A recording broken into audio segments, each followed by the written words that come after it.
Welcome back to our channel. Trump effect ఇప్పుడు చాలానే ఉంది మన ఇండియన్ స్టూడెంట్స్ పైన కానీ, జాబ్ చేసే వాళ్ళపైన కానీ. H1B visa, birth rate citizenship, part time jobs చేయొద్దు అంటున్నాడు. రీసెంట్గా గోల్డ్ కార్డ్ వీసా కూడా ఒకటి రిలీజ్ చేయడం కూడా జరిగింది. మరి కొద్ది రోజులు అది కూడా వచ్చేస్తుంది.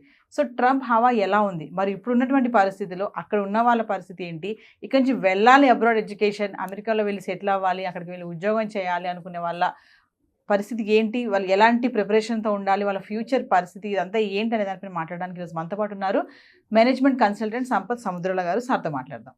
నమస్తే సార్. సార్, మరి ట్రంప్ ఆల్రెడీ మనం కొన్ని వీడియోస్ చేశాము. మరొకసారి ఏంటంటే ఇప్పుడు ఉన్నటువంటి పరిస్థితిలో అక్కడ ఉన్న వాళ్ళ గురించే కానీ, ఇంకా అమెరికా పైన మోజు తగ్గని వాళ్ళు కూడా చాలామంది ఉన్నారు. పరిస్థితులు చూస్తున్నా కూడా ఇంకా వెళ్ళాలి, అక్కడ సెటిల్ అవ్వాలి, అక్కడ చదువుకోవాలి, అక్కడ ఉద్యోగం చేయాలనుకునే వాళ్ళు మైండ్ సెట్ ఇంకా ఏం మారలేదు. సో అలాంటి వాళ్ళకి ఒకసారి యూఎస్ఏ ఇంకా వెళ్ళలేరు అని అంటే ఏం చెప్తారు? చాలా క్లియర్గా ఉందమ్మా స్కీమ్ సిస్టమ్. ఎక్కడైనా కూడా every country want to protect there citizens, they want to protect there this thing.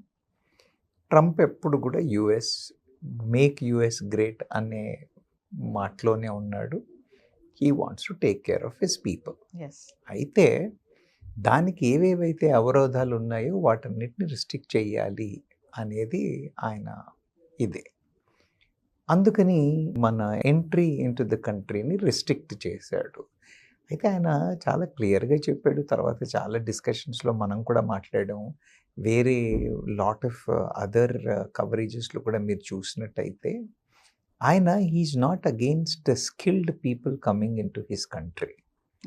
When he wants to make his country great, he wants people who are knowledgeable, people who are capable, people who are smart. అర్థమైందా?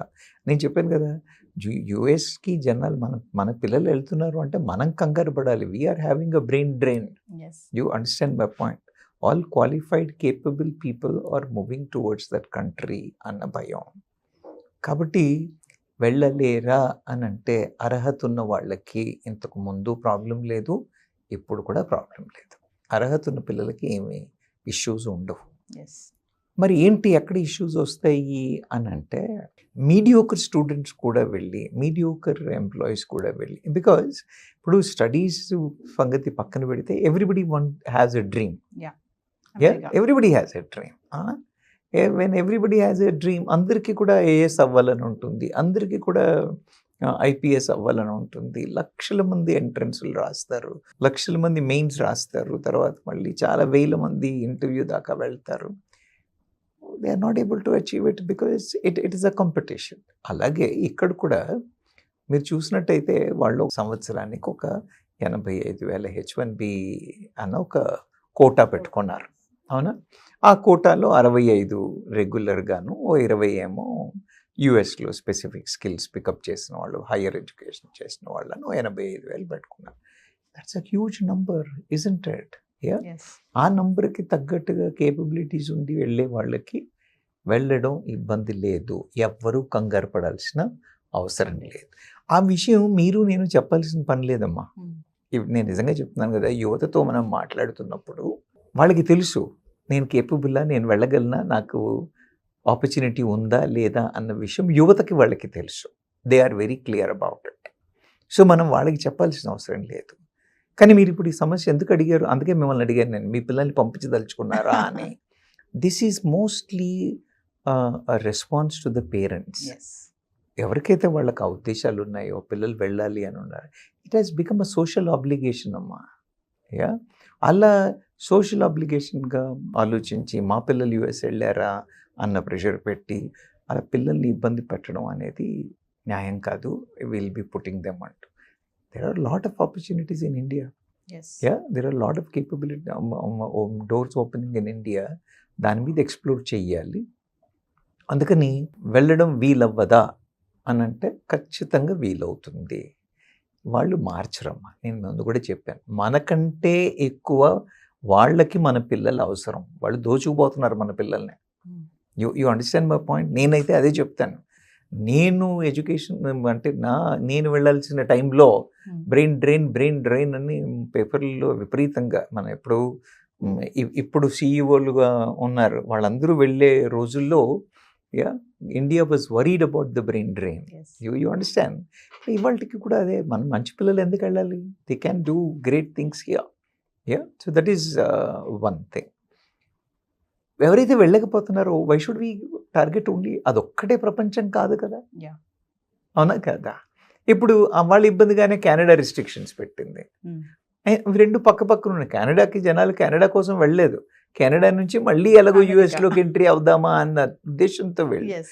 So those things have created a complication. మనం last time ఒకసారి మాట్లాడాం, అద్దెలు పెరిగిపోయాయి, చాలా ఇబ్బందులు వచ్చాయి అని కెనడా.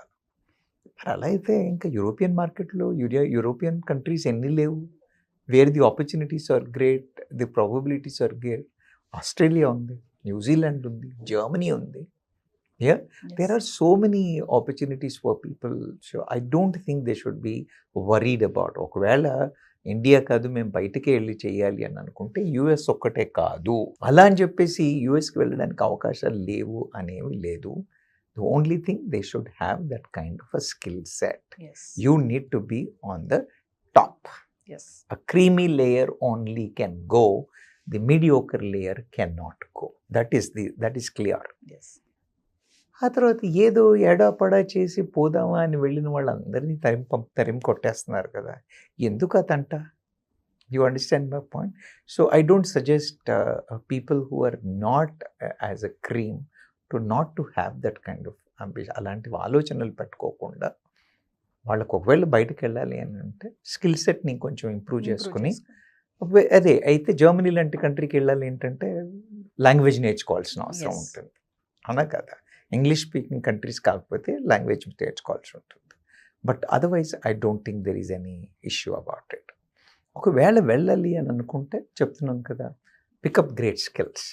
ఇవాళ వచ్చిన AI, Yeah. Pickup great skills. ఆ ఏరియాలో data science, AI, data science లాంటి సబ్జెక్ట్స్లో టాప్గా ఉన్నట్టయితే ఎందుకు పిలవరు? Yes. Then we will come to the other professions. డాక్టర్లే కానివ్వండి, వేరే మెటలర్జీ ఇంజనీర్లే కానివ్వండి, మెకానికల్ ఇంజనీర్లే కానివ్వండి, వాళ్ళ డొమైన్ స్కిల్స్లో మేము వెళ్ళిపోతాము అంటే కుదరదు. కండిషన్ మారింది. అక్కడ వాళ్ళకి అక్కడే కాదు, ఇక్కడ మన దేశంలో కూడా Yes. They have to upskill themselves, pickup AI, pickup this kind of advanced skills which can help in their domain. అట్లాంటప్పుడు I don't think they should be any దీని గురించి వాళ్ళు అంత కంగారు పడాలి కానీ వెళ్ళగలమా వెళ్ళామా అని భయపడాల్సిన అవసరం అయితే లేదు.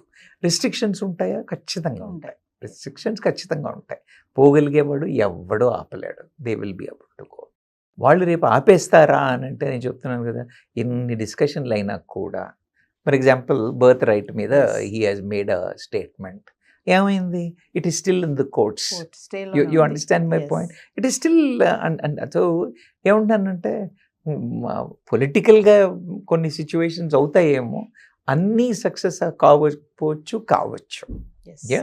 సో అలా అని చెప్పేసి మన వాళ్ళు కంగారు పడాల్సినంత పరిస్థితి అయితే నాకు కనబడట్లేదు. అయితే H1B కాకపోతే నేనేమంటున్నాను, grow, take over business, try చేయండి. O1 వీసాస్ ఉన్నాయి, L1 వీసాస్ ఉన్నాయి, అవునా, ఇన్వెస్ట్మెంట్ చేసే వీసాస్ ఉన్నాయి, అవునా కదా, ఇవన్నీ ఉన్నాయి. ఒక్క H1B ఒకటే కాదు కదా ఎంట్రీ. ఇఫ్ యూ హ్యావ్ కంపెనీస్లో లాటరల్ పొజిషన్స్తో they can go there. The only thing అప్పుడు ఏమవుతుంది అని అంటే పర్మనెంట్గా మైగ్రెంట్ అయ్యే పరిస్థితులు ఉన్నాయా అంటే అవన్నీ ఆలోచించుకోవాల్సిన సిచ్యువేషన్స్, ప్లాన్ చేయాల్సిన సిచ్యువేషన్స్, మనం ఎంత కాంట్రిబ్యూట్ చేస్తున్నాము, how desperate they are to have us in their country, how desperate we are to go there అన్న దానికంటే how desperate the companies there, the conditions there are in favour of taking this people and keeping them అనేది. అంటే sir ఒక విషయం చెప్పండి sir, అంటే మన వాళ్ళు ఇక్కడ టాలెంట్స్ లేక, ఇక్కడ ఉద్యోగాలు రాక, వచ్చే సరిపోక అన్నీ అమ్ముకొని కానీ లోన్స్ పెట్టుకొని కానీ అక్కడికి వెళ్ళి ఏదోలాగా బతికేద్దామని ఒక్క ఎయిమ్ తోటి వెళ్తున్నారు అంటే ఏం చెప్తారు? అలా కాదు, అలా కొంతమంది అమ్మ, అందరూ అలా వెళ్తున్నారని అనుకోను నేను. అంటే క్రీమ్ లేయర్లో కూడా చాలామంది ఇండియాలోనే ఉండేసి మేము గొప్పగా చేసుకుంటాం, మేము ఈ కంట్రీ వదలం అన్న వాళ్ళు కొందరైతే అదొక సోషల్ ఇది స్టేచర్ లాగా అయిపోయింది. మా పిల్లలు కూడా యుఎస్కి పోయారు అన్నట్టు అలా అవ్వడం చేత పిల్లలు వెళ్తున్నారే తప్పితే అదేంటి మళ్ళీ పేరెంట్స్ పుషే టు సమ్ ఎక్స్టెంట్, ఓకే, లేదా పియర్ ప్రెషర్. వాడు వెళ్ళాడు, మా బావ వెళ్ళాడు నేను వెళ్ళాలి, మా తమ్ముడు వెళ్ళాడు నేను వెళ్ళాలి, మా ఫ్రెండ్ వెళ్ళాడు నేను వెళ్ళాలి అన్న పియర్ ప్రెషర్ కొన్నిసార్లు ఈజ్ ట్రబ్లింగ్. కానీ ఇక్కడ ఉండలేక పరిగెడుతున్నారు అని, ఇక్కడ దొరక్క దే ఆర్ గోయింగ్ అని నేను అన్నాను. సో ట్రంప్ అయితే మాత్రం టాలెంటెడ్ స్మార్ట్ గా ఉన్న వాళ్ళకి ఎప్పుడు కూడా అవకాశాలు ఉన్నాయని చెప్తున్నారు.